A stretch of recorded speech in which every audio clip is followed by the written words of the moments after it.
जीवन पथिक के इस अंक में आप सभी का स्वागत है। मित्रों, जैसा कि आप जानते हैं कि हम आजकल आपसे बात कर रहे हैं आपके जीवन से जुड़ी हुई बातें, जो हमें महसूस होती हैं या वो हमारी गलती हों या कमियाँ हों, उनको दूर करने का प्रयास हम करते हैं अपने विद्वान के साथ मिलके। तो मित्रों, अक्सर आपको ये लगा होगा कि जैसे किसी ने आपका हाल-चाल पूछा कि भई कैसे हैं? तो हम सहज ही जवाब देते हैं कि अच्छे हैं।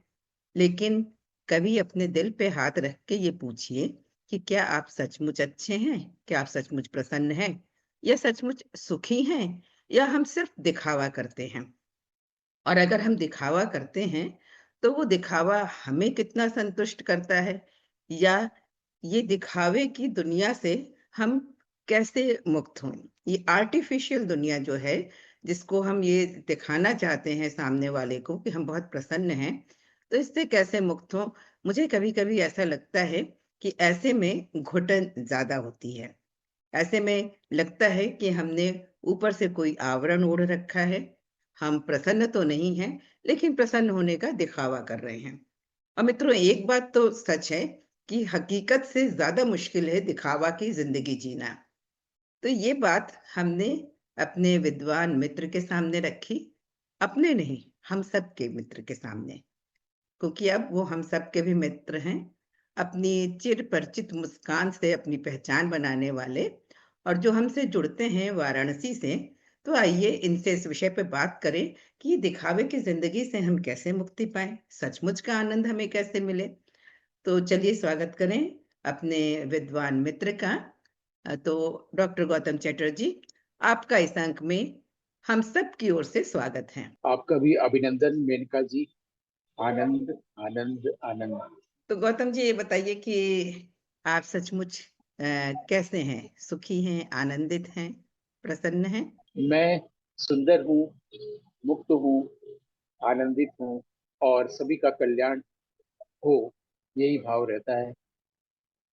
तो ये बताइए कि यही भाव हम सबके मन से कैसे हो? हम सिर्फ कहने को ये ना कहें, आर्टिफ़िशियली ये ना कहें कि हम अच्छे हैं, सुखी हैं, आनंदित हैं। लेकिन अगर जब हम अकेले हों, तो अपने आप को बड़ी दुविधा में पाएँ, बड़े दुखी पाएँ।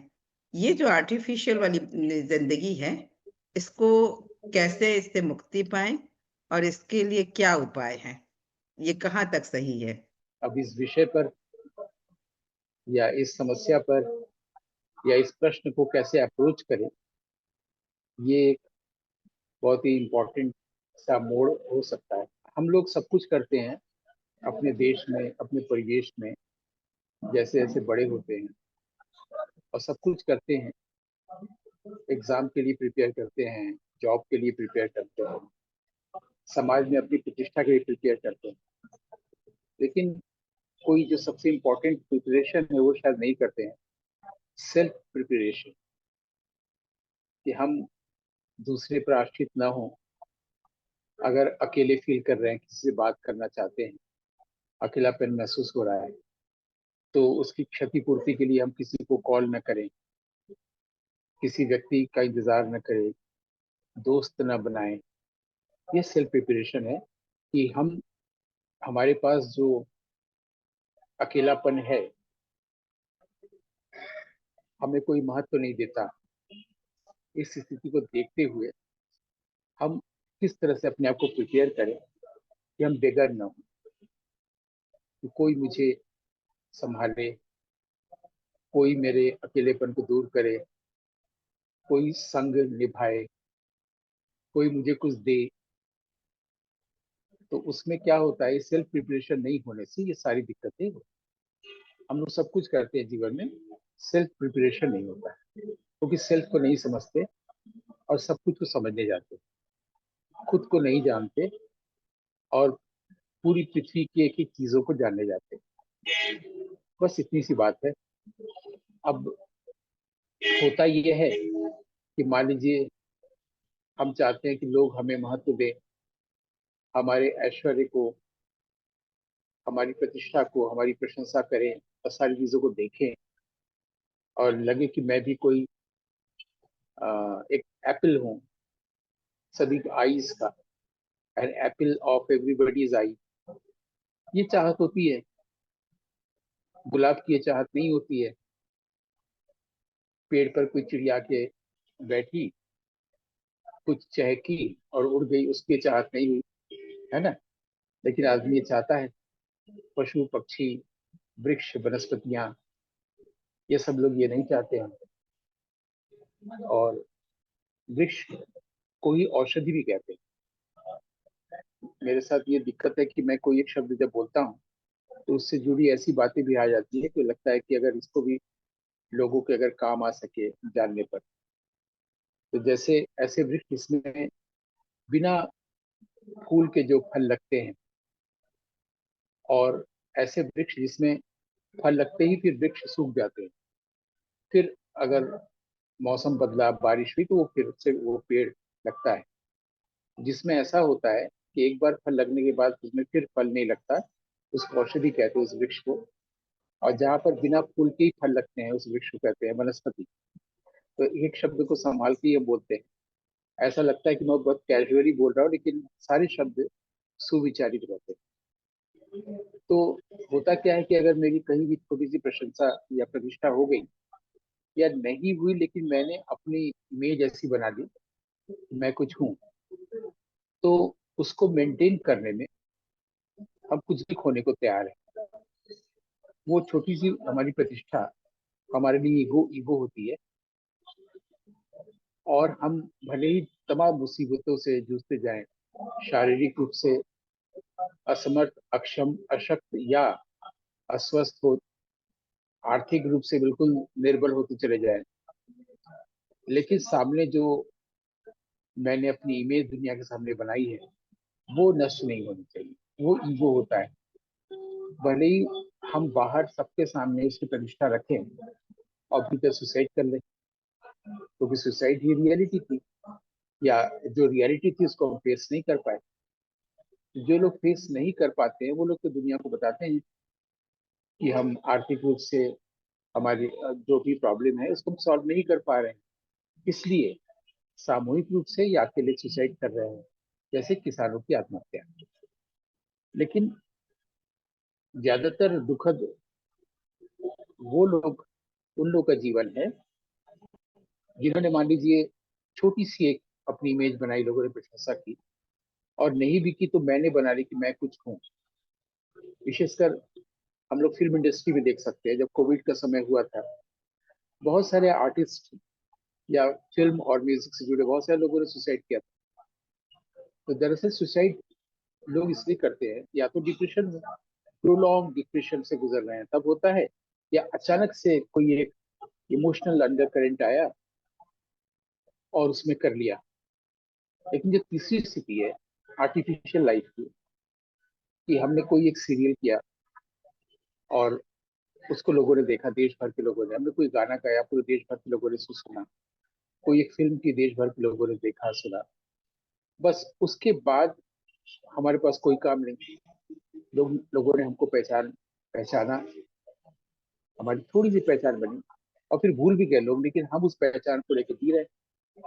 लेकिन हर महीने हम जिस फ्लैट में रहते हैं उसका किराया नहीं दे पा रहे हैं।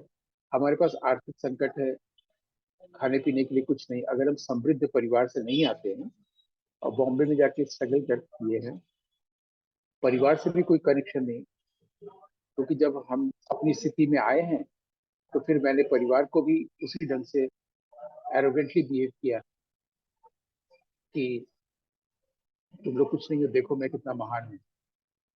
तो उस महानता वाली इमेज को लेकर हम भीतर ही भीतर न जाने क्या क्या करते चले गए। लोगों से कर्ज लेते गए, लोगों से और भी बहुत कुछ हुआ। और जब लगा घर में बच्चे भी है, पढ़ाना भी है, कहाँ से फीस देंगे, और लगातार फेल होते जा रहे हैं, लेकिन बाहर की दुनिया को नहीं बताएंगे कि हम फेल हो रहे हैं, किसी से भी शेयर नहीं करेंगे, क्योंकि उससे ईगो हर्ट हो जाएगा। और एक दिन अचानक चिट्ठी लिख करके हम सुसाइड कर लेते हैं। रात में पत्नी बच्चे के साथ अच्छे से बात करते हैं, और पूरा प्लान रहता है, स्ट्रेटेजी रहती है, चिट्ठी लिखते हैं कि इस पर किसी का दोष ना माना जाए, और फांसी से लटक जाते हैं। बॉम्बे में हाल ही में ऐसा हुआ, मीरा रोड पर ही। बाहर से सबको आश्चर्य होता है कि ये कैसे हो गया, इतना अच्छा खासा लड़का, बनारस से आया था, सिखा पे बैठा था, अभी कल ये करता था, परसों ये करेगा, वो कोई महान काम जैसे कर रहा था, जबकि वो महान कार्य नहीं कर रहा था। वो आंखों में धूल झोंक के दरअसल लोगों के पैसा ही लाने की फिराक में था। तो जब बाहर को बता रहा था कि मैं कितना महान काम कर रहा हूँ, भीतर से इसको पता था, और भीतर से और खोखला होता चला गया, सुसाइड करना पड़ा। इसी तरह से तमाम लोगों के साथ होते हैं जो सुसाइड नहीं कर पाते। सुसाइड करने की जरूरत क्या है? हमने बहुत साल पहले एक प्ले किया था, जिस प्ले को देखने के बाद कोई भी सुसाइड नहीं करना चाहेगा, उसको लगेगा कि ये नहीं करना चाहिए। लेकिन तमाम परिवारों में ये होता है कि बाहर वालों को बताते हैं कि हम लोग पति पत्नी सुखी हैं, मेरा बच्चा अच्छे से पढ़ रहा है, घर में सब ठीक ठाक है। कैसे होगा? ये संस्कार, ये पृथ्वी ऐसी है ही नहीं। आप उस प्ले का क्योंकि नाम तो अगर ऐसा बताइए। होता तो, अच्छा, उस प्ले का नाम है अंतरा। अंतरा हमने प्ले किया था 2004 में।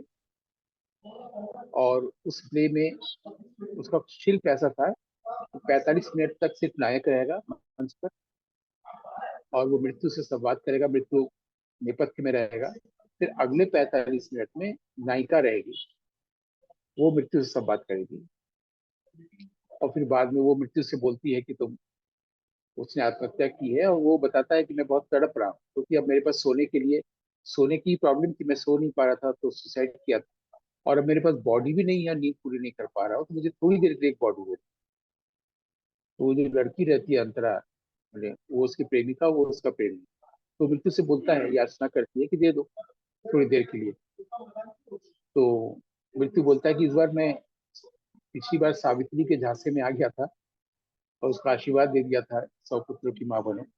तो जब उसने बोला कैसे, जब सत्यवान नहीं है तो मैं कैसे माँ बनूंगा, तो मैं फंस गया था, इस बार मैं तुम्हारी बातों में आने वाला नहीं कि नींद के लिए दे दूं और फिर जीवित हो जाए।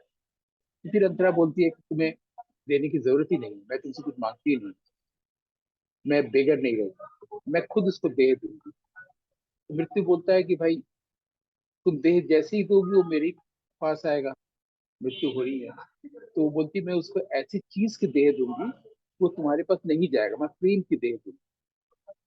और फिर एंड होता है। ये पूरे उस प्ले में था। उससे मैंने एक्सपेरिमेंट किया था कि शहर में मैं किसी भी आम दर्शक को नहीं बुलाया था, लेकिन नागरी नाटक मंडली में किया था, 1000 सीट वाले।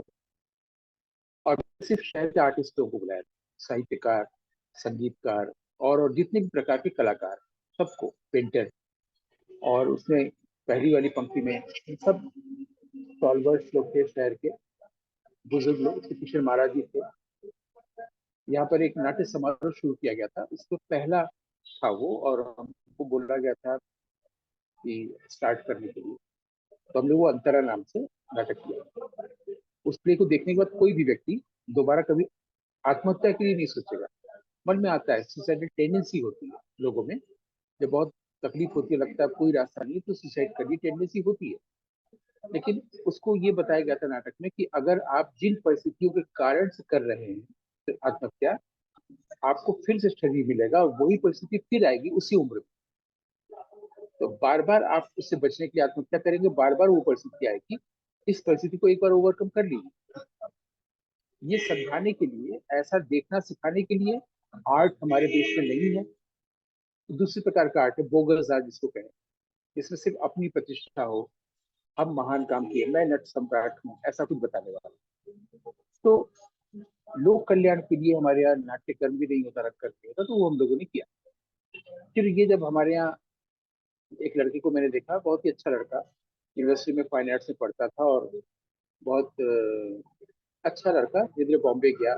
बॉम्बे की सारी सड़कों पर घूमता था, धीरे धीरे वो अ, वो फाइन आर्ट्स लड़का था, अप्लाइड आर्ट था, तो उसको सेट डिजाइनिंग का काम मिला। और उसने हमको बताया कि पहली बार जब उसके आंख में चेक आया, तो उसकी आंखों में आंसू आ गए, उसने बहुत स्ट्रगल किया।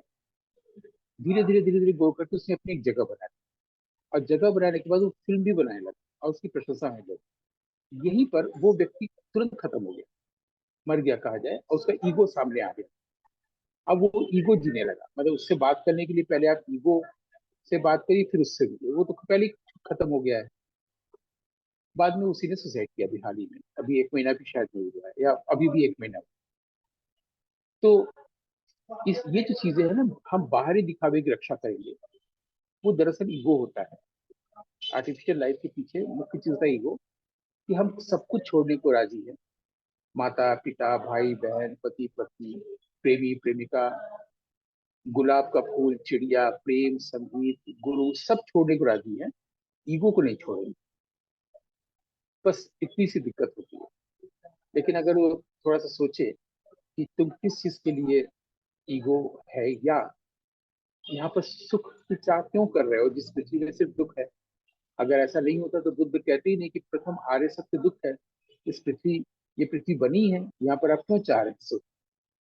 यहाँ पर तो पृथ्वी लोक में भेजा जाता है सजा देने के लिए अप्सराओं को, कि तुमने ये गलत काम किया है, इंद्रदेव नाराज हुए, तुम जाओ मृत्यु लोक में जाओ। तो मृत्यु लोक है ना। तो और इसको दूसरे ढंग से कभी देखना किसी ने बताया नहीं। ये जो हमारी पृथ्वी है, इसको कहा गया गंधवती। जो 8-9 द्रव्य हैं, उसमें से पृथ्वी को कहा गया गंधवती पृथ्वी। गंध, और वो उसका लक्षण बताया गया। स्वभाव और लक्षण अलग चीज होता है। किसी व्यक्ति का स्वभाव अलग होता है, लक्षण अलग चीज होता है। हम लोग लक्षण के हम यही जानते हैं, किसी लड़की की शादी होने की तो लड़की की के लक्षण कैसे देखो, बस लक्षण का मतलब और कुछ नहीं जानते हैं। या थोड़े से साहित्य पढ़े लिखे लोग बोलते हैं काव्य के लक्षण क्या है। लेकिन ये पृथ्वी का लक्षण है कि वो गंधवती है, स्मेल। तो उसमें शरीर, इंद्रिय और विषय, उसमें ये जो नाक है, नासिका हमारी, उससे जो गंध लेते हैं वो पृथ्वी। और और किसी भी चीज में गंध नहीं होती। हवा में गंध नहीं होती, अग्नि में गंध नहीं होती है, प्राण में गंध नहीं होती है, मन में नहीं होती है, आत्मा में नहीं होती है, जल में नहीं होती। लेकिन ये जब भी पृथ्वी के संपर्क में आते हैं तो गंध। अगर कोई खूबसूरत फूलों की बगीचे से हवा गुजर रही है तो हम लोग कहते हैं कितनी अच्छी खुशबू है, लेकिन वो पृथ्वी के संपर्क में आने पर, तो पृथ्वी को कहा गया है गंधवती। और पृथ्वी भी 2 प्रकार की बताई गई। उसमें एक होती है नित्या पृथ्वी, एक होती है अनित्या पृथ्वी। नित्या जो हमेशा है, हम लोग कामायनी अगर जयशंकर प्रसाद में पढ़ते हैं जिसमें प्रलय हो गया है और सिर्फ मनु बचे हैं, या कई कहानियां भी पढ़ चुके हैं कि पृथ्वी में कई बार प्रलय आ चुका है, तो पृथ्वी भी नष्ट होती है, ये नित्य नहीं है।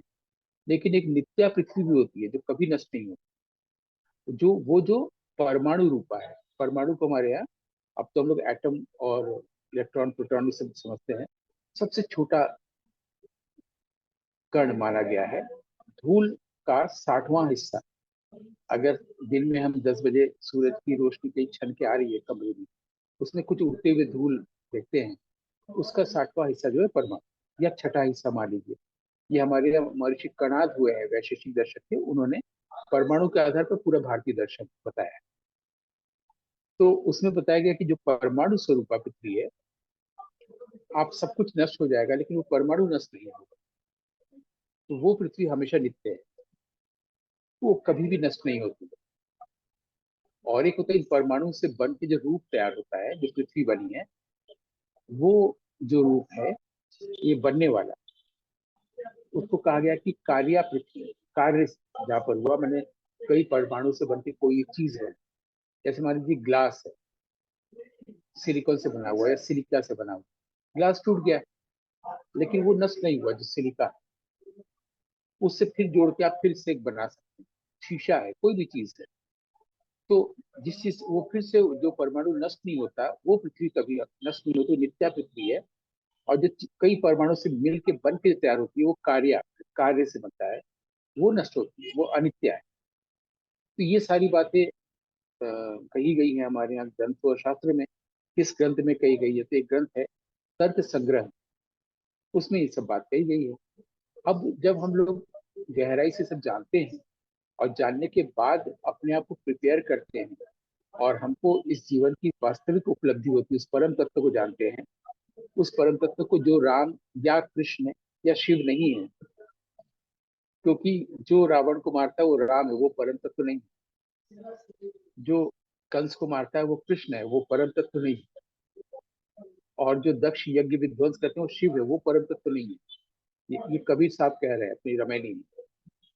कि उस परम तत्व को जानो। ये सारे लोग ये उसके प्रतीक हो सकते हैं, लेकिन वो परम तत्व जो सत्य है वो उसको जानना बहुत जरूरी है। उसको जानने के लिए जीवन मिला है। उसको जितना जानेंगे उतना हम होते चले जाएंगे।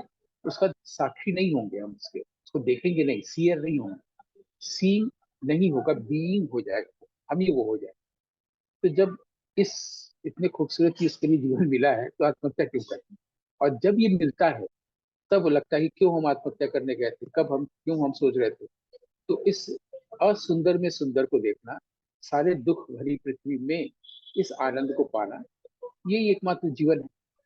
तो ये जब नहीं जानते, यानी अज्ञान है जिसका नाम है माया, उस अज्ञान के कारण हम उस अज्ञान का जो आवरण है, ईगो है, जो आर्टिफिशियल लाइफ है, उसको हम छोड़ना नहीं चाहते। सोचते हैं कि इसको छोड़ देंगे तो फिर हम कहीं के नहीं रहेंगे, फिर तो लोग देख लेंगे कि हम जितने भी कपड़े पहने हैं सब हट गए हैं, मेरे पास ये प्रॉब्लम है, ये प्रॉब्लम है, ये प्रॉब्लम है, शरीर में ये रोग है, आर्थिक ये संकट है, मानसिक ये संकट है, मेरे पास डिप्रेशन है, शुगर है, दुनिया भर की चीजें। दुनिया को ये क्यों बताए? दुनिया को बताया कि मैं कितना महान हूँ। तो महान हूँ बताने में महत्व को खो देना, ये जीवन है लोगों का। लोगों को थोड़ा सा जीवन थोड़ा सा समझना चाहिए, और बिल्कुल परवाह किसी की नहीं करनी चाहिए। कि क्योंकि जिस समाज की हम परवाह करते हैं वो ना तो खाना देने आता है, ना हम बीमार पड़ने पर दवाई देने आता है। वो बिल्कुल, अगर आपके भीतर सचमुच में कोई अच्छाई है तो आपके मरने के बाद मूर्ति बना सकता है अधिकतम। यही सूर्यकांत त्रिपाठी निराला के साथ हुआ, यही बाकी बाकी के साथ हुआ, कईयों के साथ नहीं हुआ। जो बनाते शिव प्रसाद सिंह है, कईयों की मूर्ति बनी है, कईयों की नहीं बनी है, यही अधिकतम हो सकती है। लेकिन उस समय वो जीवन में कितना कष्ट जी रहा है, उसकी हेल्प करने कोई नहीं आता, वो व्यक्ति सिर्फ जानता है। तो उसको इस तरह का आर्टिफिशियल लाइफ जीने की जरूरत क्या है? वो सेल्फ प्रिपेयर हो, किसी पर निर्भर ना हो। निर्भरता और अनिर्भरता में सिर्फ आर्थिक या भौतिक स्तर पर समझते हैं। हम लोग मानसिक और भावनात्मक रूप से भी चाहते हैं कि कोई हमारा पूर्ण करे।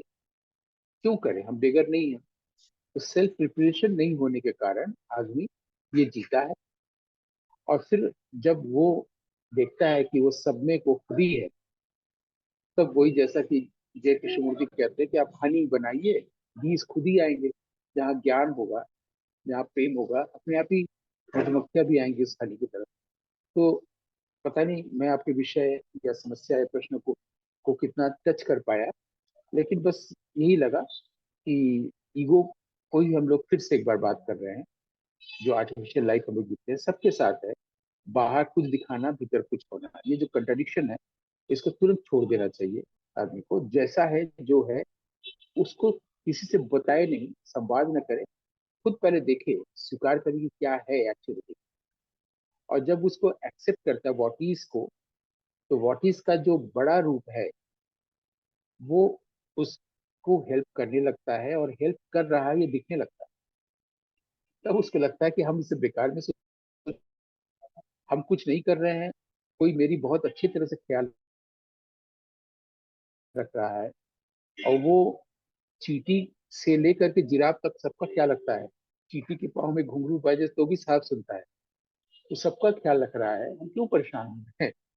हमको वो नहीं दिख रहा है इसलिए क्योंकि हमने उसको नहीं छोड़ा जिसको कई जन्मों से हम अपना दोस्त बनाए हुए हैं, यानी कि ईगो, यानी कि माइंड, यानी कि पास्ट, यानी कि इंटेलेक्ट।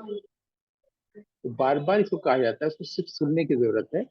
उसको कोई कंसेप्ट लाने की जरूरत नहीं है, कोई किताब ग्रंथ पढ़ने की जरूरत नहीं है, बहुत बोलने की भी जरूरत नहीं है, बातूनी होने की भी जरूरत नहीं है। लेकिन सिर्फ और सिर्फ बॉडीज के साथ अगर हम रहते हैं प्रेजेंट में कि मेरे साथ ये चीजें हैं, तो देखते हैं हमें कोई चीज चाहिए ही नहीं। क्योंकि जितनी भी चीजें चाहिए उसको कोई पहले से पूरा करता हुआ है, कर चुका है, मुझे कुछ जरूरत ही नहीं है किसी भी चीज की। और जो ये कर रहा है उसकी ड्यूटी को हम देख रहे हैं, और सब में देख रहे हैं। पत्तियों के पास जा रहे हैं तो वो भी हमसे बात करने लग रही है। अगर हम दीवार के पास जा रहे हैं, पत्थर के पास जा रहे हैं, अगर हम फूल के पास जा रहे हैं, चिड़िया पास जा रहे हैं, सबसे बात करेंगे। एक ही कॉन्शियसनेस सब में प्ले कर रहा है। हम ये देख रहे हैं कि वही कॉन्शियसनेस इधर से पत्ती से बात कर रहा है, वही कॉन्शियसनेस पत्ती की तरफ से मुझसे बात कर रहा है, इससे। और ये बात पत्ती कह रही हाँ ऐसे ऐसे उसमें हवा चल रही, वो कह रही हाँ बिल्कुल सही समझ रहे हैं। हम सब लोग में वही एक ही चेतना है। इसके लिए कभी लिखा था वृंदावन में जाकर के विद्यानवाल जी ने कि आखिर वो सारी फूल पत्तियां किसकी वजह से पुलकित हो रहे, किसको विभोर होकर निहार रहे, उस तत्व की तरफ हम लोग देखें। यही, नहीं तो हम तो फिर बोलते ही रह जाएंगे। कहीं तो विराम लेना पड़ेगा। सच में बहुत अच्छी बात कही आपने कि हम अपने आप को नहीं जानते, सेल्फ को नहीं जानते हैं और उसको छुपाते चले जाते हैं। नतीजा उसका सुसाइड तक भी पहुंचता है। लेकिन बहुत सारी चीजें जो अनावश्यक हैं उनको नहीं छोड़ना चाहते हैं, जबकि हमें उनको पहले छोड़ना चाहिए। ये बात जो आपने कही सच में बहुत अच्छी बात। और आपका आपने अपने प्ले के बारे में जो बताया, अंतरा के बारे में, उसे तो सुन के मैं स्तब्ध रह गई कि हाँ, ये अप्रोच होना चाहिए। और मुझे ये लगता है कि आपने ये बात ज़रूर कही कि आपने अंतरा प्ले के दौरान आम पब्लिक को नहीं बुलाया था, पर मेरा ये मानना है कि ये आम पब्लिक तक कन्वे होना चाहिए। ये जो सुसाइड की घटनाएँ हैं, चाहे किसानों द्वारा हों या स्टूडेंट्स द्वारा हों, या जो भी हो, तो वो कम हों दुनिया में। और ये दृष्टि सबके पास आनी चाहिए कि हम सेल्फ को जानें। और जिस तरीके से आपने डिफाइन किया, मैं हमेशा ये कहती हूँ कि उससे जुड़ी हुई जो आप बातें बताते हैं, वो लगता है कि बहुत ज्यादा आवश्यक है जानना, बहुत जरूरी है। जैसे पृथ्वी के बारे में बताया आपने, नित्या भी होती है, अनित्या भी होती है। और वो गंध की बात जो आपने कही, पृथ्वी, तो इसको माइन्यूटली कभी हमने सोचा ही नहीं, जबकि कितनी रोचक चीजें, कितनी इंटरेस्टिंग चीजें हैं जानना कि हवा में गंध नहीं होती, खुशबू नहीं होती, पानी में नहीं होती, किसी चीज में नहीं होती, केवल पृथ्वी में होती है। तो यहाँ पर यहाँ पर थोड़ा सा आपको मैं रोक रहा हूँ। जी। वो जो लक्षण मैं बता रहा था ना, वो जो हम्म। पृथ्वी का लक्षण, वो हम्म। आग का नहीं है। तो लक्षण होता ही ये है, जो किसी एक का होगा दूसरे का हो ही नहीं सकता। इस बात को हम्म। बताने के लिए कह रहे थे कि स्वभाव पे और लक्षण हम लोग मिला देते हैं। स्वभाव, एक मनुष्य स्वभाव ऐसा है, पुरुषों का स्वभाव ऐसा है, महिलाओं का ऐसा है, कुत्तों का ऐसा है, गायों का ऐसा है। लक्षण जो होता है वो किसी एक का पर्टिकुलर होता है, वो दूसरे का नहीं होता। ये बताने के लिए मैंने कहा था आग का नहीं होगा, पानी का नहीं होगा, वो पृथ्वी का है। तो उसी तरीके से हम लोग देख सकते हैं कि मनुष्य का भी एक लक्षण होता है। पुरुषों का महिलाओं से भिन्न, महिलाओं का पुरुषों से भिन्न, एक पुरुष का दूसरे पुरुष से भिन्न, एक महिला का दूसरे महिला से भिन्न। सारी जो अलग अलग लक्षण है वो उसकी इंडिविजुअलिटी है, वो इसकी विशिष्टता है। अगर हम अपने उस बिल्कुल। लक्षण को पहचान लें, मेरा लक्षण क्या है, तो वो मेरा गुण होगा। और वो गुण हमें कभी भी आत्महत्या नहीं करने देगा, वो हमें प्रशस्त करेगा। बिल्कुल। बिल्कुल। तो मित्रों, आपने देखा कि हम किस तरीके से आर्टिफिशियल लाइफ से मुक्त हो सकते हैं और एक सचमुच का आनंदमय जीवन जी सकते हैं, बस अगर हम इतना एक्सेप्ट कर लें, है ना, मैं क्या हूँ। अगर इस बात को एक्सेप्ट कर लें, तो जिंदगी कहीं दूभर नहीं होगी, कहीं मुश्किल नहीं होगी, और कहीं हम ऐसे मोड़ पे नहीं आएंगे जहाँ कि हमें ये कदम उठाना पड़े कि हमें सुसाइड करना पड़े। तो मित्रों, आपने महसूस किया होगा कि हमारे विद्वान कितनी अच्छी राह बताते हैं जिंदगी को सहज, सरल और आनंदमय बनाने की।